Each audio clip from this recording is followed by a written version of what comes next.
Meus irmãos e minhas irmãs, paz e bem. A Quaresma é um tempo sui generis, porque ela termina durante um dia. Então, nós não vamos ter o dia todo de hoje para a Quaresma, mas na oração das horas durante o dia, às 15 horas em geral, nós concluímos o tempo de Quaresma. E a última celebração litúrgica da Quaresma é aquela missa do Crisma que, em geral, o bispo preside na catedral para o seu clero e para o povo de Deus. E depois nós temos o início de um novo tempo litúrgico com a celebração da Ceia do Senhor, que nós vamos comentar nesse momento. E essa celebração da Ceia do Senhor é uma longa celebração que começa hoje, a celebração pascal. Em todos os dias nós vamos ouvir falar da paixão, morte e ressurreição. Hoje nós temos a Páscoa apresentada de um modo ritual. E essa celebração vai terminar com a vigília pascal. Então nós vamos passar pelo mistério da paixão, morte e ressurreição do Senhor em uma só celebração. Escutemos. A antífona de hoje: a cruz de nosso Senhor Jesus Cristo deve ser a nossa glória. Nele está a nossa vida e ressurreição. Foi Ele quem nos salvou e libertou. A primeira leitura de hoje é a narração dos eventos que acontecem quando o povo de Deus era ainda escravo no Egito, entre o anúncio da 10ª praga, a morte dos primogênitos e a realização. A celebração da Páscoa era uma festa pastoril que recebe depois um novo significado como memória da libertação da escravidão do Egito. Mesmo o nome Páscoa não é muito precisa a sua tradução, mas a leitura de hoje vai chamar esta Páscoa com o nome de passagem, o Senhor que passa e que assim liberta o seu povo da escravidão do Egito. O Senhor vai dizer a Moisés e a Arão: este mês será para vós o começo dos meses. Aqui começa uma nova fase da história e que vai se insistir muito em falar mês, porque a história da salvação de Deus é ligada ao tempo e ao espaço, porque Deus fala com seres humanos que têm a necessidade de tempo e de espaço, coisa que Deus não tem necessidade. Então a insistência de um tempo e que se celebra na casa, um cordeiro por família. Então toda a comunidade de Israel reunida o imolará ao cair da tarde. Um tempo estabelecido. Tomareis um pouco do sangue e untareis os marcos e a travessa das portas.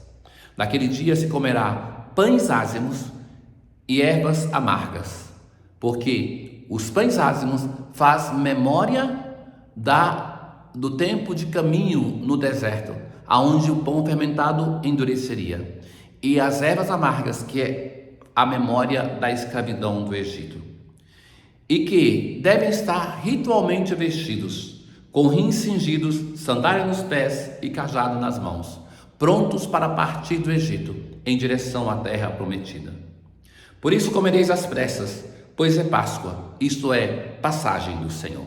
Deus que vai passando, marcando com a morte o povo que escraviza e com a vida o povo que vai ser libertado. E naquela noite passarei pela terra do Egito e ferirei na terra do Egito todos os primogênitos. Este dia será para vós uma festa memorável, ou seja, que deve ser recordada, fazer memória, em honra do Senhor. E havereis de celebrar por todas as gerações como instituição perpétua. Ou seja, uma festa que se liga com o passado, que é memória, mas que deve se ligar com o futuro, sempre celebrado. Assim é a liturgia, que faz memória da história de Deus para nos salvar hoje na nossa história. O Salmo 115, o salmista se pergunta: que poderei retribuir ao Senhor por tudo aquilo que Ele me fez em meu favor? É essa pergunta que fazia o povo de Israel, que nós devemos nos fazer, diante de tanta bondade que Deus derrama na nossa vida.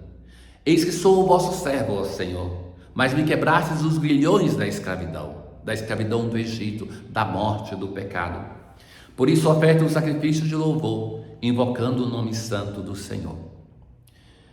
Na segunda leitura de hoje, nós temos a narração mais antiga da Eucaristia e da celebração eucarística. O apóstolo Paulo recebe isso seguramente do evangelista Lucas, porque Paulo não era um dos apóstolos que estava com Jesus na última ceia. E aqui aparecem alguns temas que são próprios da Eucaristia. A Eucaristia, que é vista como uma ceia de convivialidade, de ação de graças, como a Páscoa do antigo Israel, que é vista como um sacrifício, porque o que nos permite compreender o que Jesus faz por nós na cruz, que ele livremente se doa e que não está na cruz porque o obrigam, é a Eucaristia. Ele se doa em sacrifício primeiramente no pão e no vinho, como antecipação do sacrifício cruento da cruz. Uma nova aliança, uma aliança nova e definitiva, que nós celebramos em cada Eucaristia, e é memória. Fazei isso em memória de mim. A cada vez que nós celebramos a Eucaristia, nós renovamos a Páscoa. O modo como nós participamos em vida da ressurreição do Senhor é através dos sacramentos, sobretudo do Santíssimo Sacramento. Os evangelhos sinóticos nos narram que na última ceia, Jesus nos deixou o dom da Eucaristia. E São João trata da Eucaristia quando vai falar do milagre do pão, no capítulo 6, um longo capítulo. Ali ele traz o tema da Eucaristia. E na última ceia, ele fala de um outro gesto de Jesus, o gesto de lavar os pés. Aquele gesto que faziam somente os servos para o Senhor, a esposa para o marido, os filhos para os pais. Na aclamação ao Evangelho de hoje, eu vos dou este novo mandamento.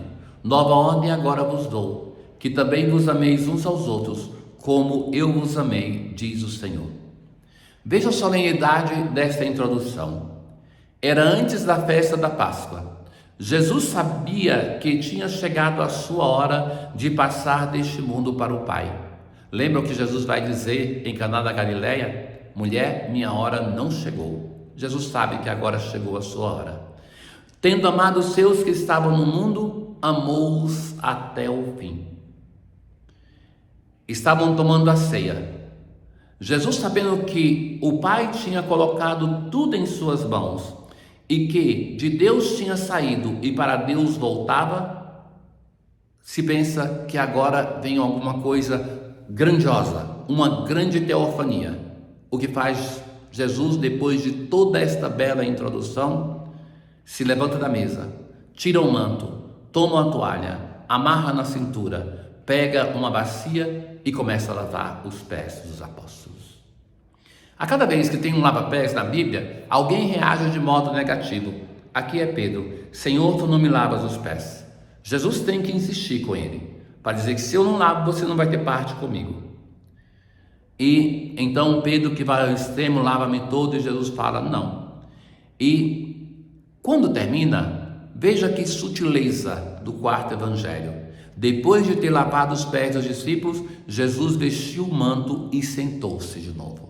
Não se fala que Jesus tira o avental, a toalha do servo, mas Jesus mantém a postura de servidor.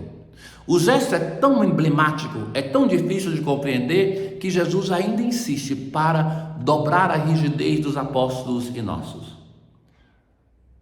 Como compreendeis, disse aos discípulos, compreendeis o que acabo de fazer? Vós me chamais Mestre, Senhor, e dizeis bem, pois eu o sou. Portanto, se eu, o Senhor e Mestre, vos lavei os pés, também vós deveis lavar os pés uns dos outros. Dei-vos o exemplo, para que façais a mesma coisa que eu fiz. Jesus não somente faz o rito, mas ele explica o rito para não deixar nenhuma dúvida que a Eucaristia deve ser na nossa vida também um serviço, uma servidão de uns para com os outros. Ó Pai, estamos reunidos para a Santa Ceia, na qual o vosso Filho único, ao entregar-se à morte, deu à sua igreja um novo e eterno sacrifício como banquete do seu amor. Concedei-nos, por mistério tão excelso, chegar à plenitude da caridade e da vida. Tenham todos um bom tríduo pascal. O Senhor esteja convosco, Ele está no meio de nós. Abençoe-vos o Deus Todo-Poderoso, Pai, o Filho e o Espírito Santo. Paz.